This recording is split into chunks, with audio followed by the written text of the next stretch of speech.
जनसुरक्षा कायद्याच्या विरोधात डाव्या पक्षांतर्फे आज मुंबईत आंदोलन केलं जाणार आहे।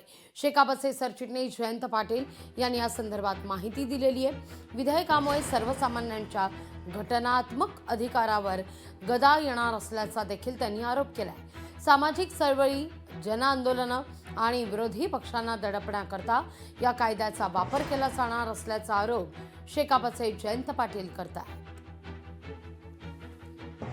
उंडच नाव दिले जनसुरक्षा विधेयक। खरे जनसुरक्षा नाही, जनसत्ता भस्म करण्याचं काम आहे जनता, हे विधेयक आहे। त्या ठिकाणी कुठलाही अधिकार त्यांनी ठेवलेला नाही।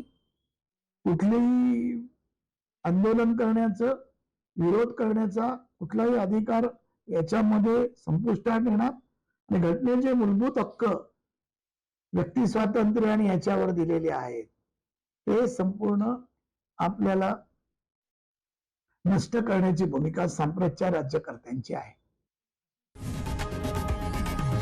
लोकशाही मराठी ऐका, पहा, जागरूक रहा।